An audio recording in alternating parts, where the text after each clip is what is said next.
Talaba omuhabati wakati wa Eddie Kenzo ne mwana muwala Nyamutoro besaza obukumba nonno bwa sports twabagamba nti bano bonna banamizannyo ate omukyala Rema Namakula atabukidde banamawulire ku nsonga ya Eddie Kenzo ne Nyamutoro. Mbaniriza mwenna abali ku NCKTV webali kubanga ogyekuumiddeko webali kutambula naffe gigenda gitya gitambula gitya yabange oli luddawa okola ki yonna gy'oli yonna gy'osinzidde nkwaniriza ne sekwaniriza yonna era nga nkugamba kimu nti gwe tuula kalira nywera amawulire tugayina mu bungi nnyo nnyini ddala era nga buli kimu tujja kuba nga tukikutuusaako mu bujjuvu bwakyo.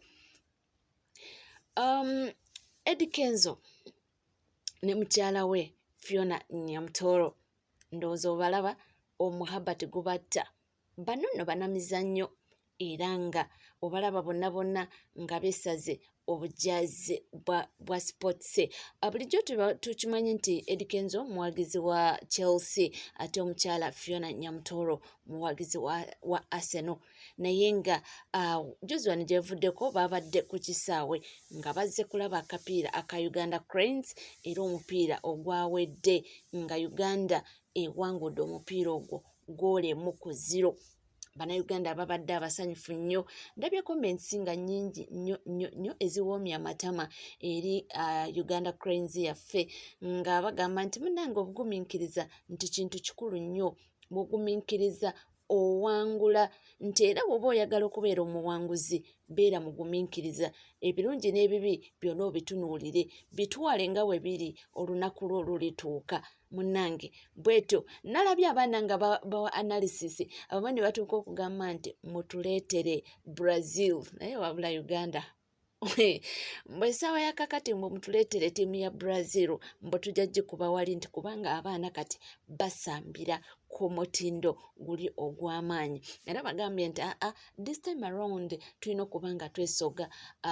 African Cup of Nations nti kubanga singa omutindo guno abaana bagulemerako ne basigala nga akapiira bakacyanga nga bwe bakacyanze nti munnange kijja kuba kirungi nnyo nnyindi ddala naye gweraba omuhabati daba omuhabati bagamba nti funa mukwano gw'osirike. Bannange Eddie Kenzo laba engeri gy'atunuuliramu Nyamutoro kale laava eri wano bannange laava eri wano bagamba nti twala obudde bwo funa omuntu akwagala ng'akwagala ebiriyo. Bannange Eddie Kenzo yafuna Nyamutoro ng'ate amwagala ebiriyo laba laava eri wano laba engeri Eddie Kenzo gy'atunuuliramu Nyamutoro oyinza okugamba nti kiki kino. Tubaagaliza masanyu meereere era ekyo bulijjo kye tuwagala. Abantu baabuuzanga Eddie Kenzo owasa ddi yaalinze eki ne batuuka omusibako ebigambo ebintuntu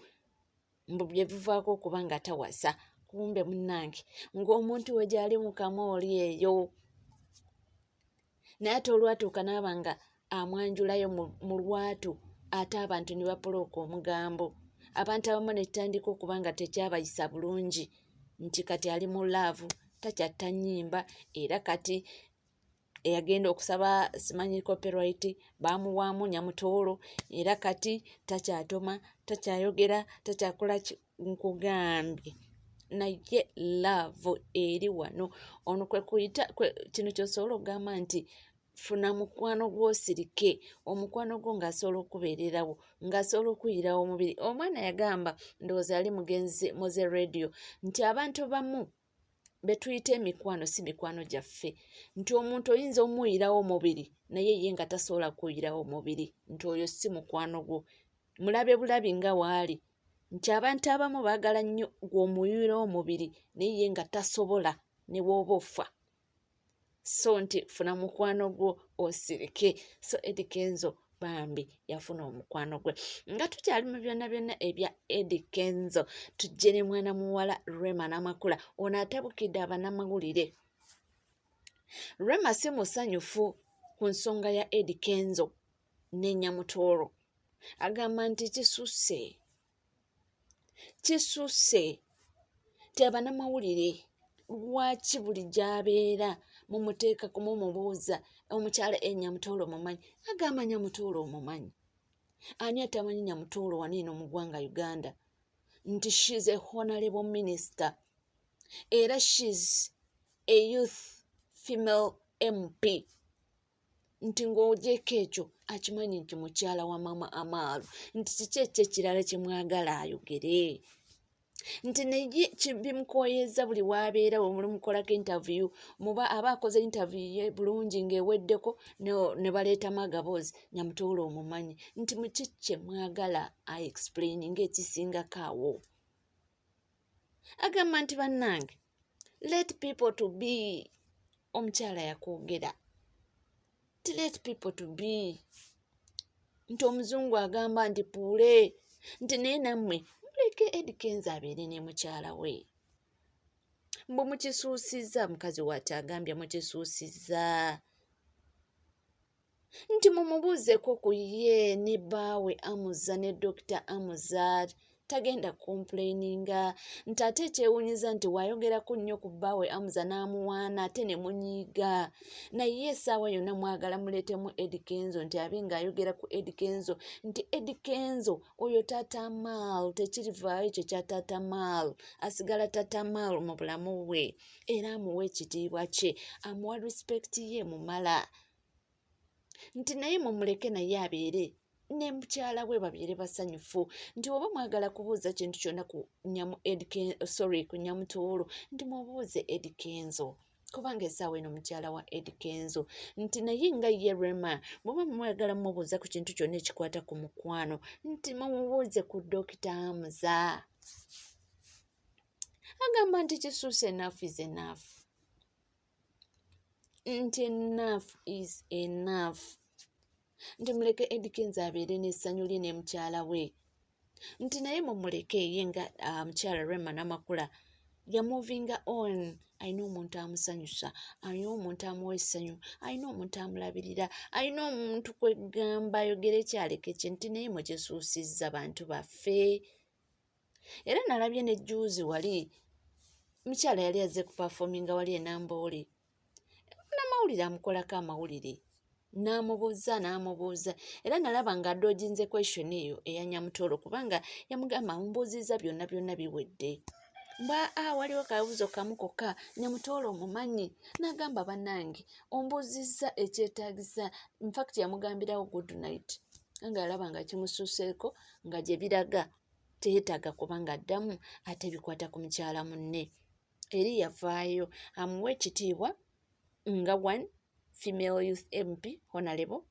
amuwa ekitiibwa nga minisita ate n'amuwa ekitiibwa ng'essaawa eno Mama Mal ali mu maka eri ewa Eddy Kenzo kubanga ekyo tosobola kijjawo nti Amalu ne waagendayo essaawa yakakati omukyala oyo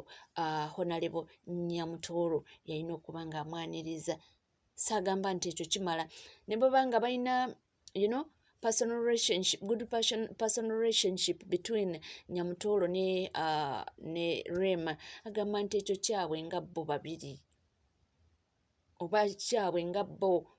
Nyamutoolo Eddy Kenzo wamu ne Rema nti naye mukisuusizza bambi mubamazeeko emirembe nti ebibuuzo ebimu tebyetaagisa kubanga essaawa eno buli omu ali bibye essaawa eno buli omu yamuvinga on essaawa eno mukyala Dr. Hamza Ssebunya yadde nga nekya dokita nakyo mukyakisimbyeko essira mbu dokita akolawa mbu yandibanga ekigambo ekyo yakikozesa just mbu kuwangula naye mujjukire nti Dr. Hamza yalinga family doctor wa Eddy Kenzo ne Rema Namakula nga bakyali wamu yalaba oli alobyemu n'agamba why not nze kankupasuleko omuntu n'amupasula n'amutwala era essaawa eno ali wa Dr. Hamza aboobeza ttooke so agamba nti eby'omwami Eddy Kenzo ne mukyala we tubireke banyumirwe kubanga nange gye ndi eno nnyumirwa oli ku NCK TV gwaliyo nga tona subscribinga kekadde obeere nga osubscribinga, ringinga that notification bell, sharinga, likinga, saako n'okubanga oleka comment yo. Ebisigadde byonna byonna butereevu amawulire nja kubanga ngakuwa era nja kubanga ngakutuusaako. Sigala naffe tovaawo.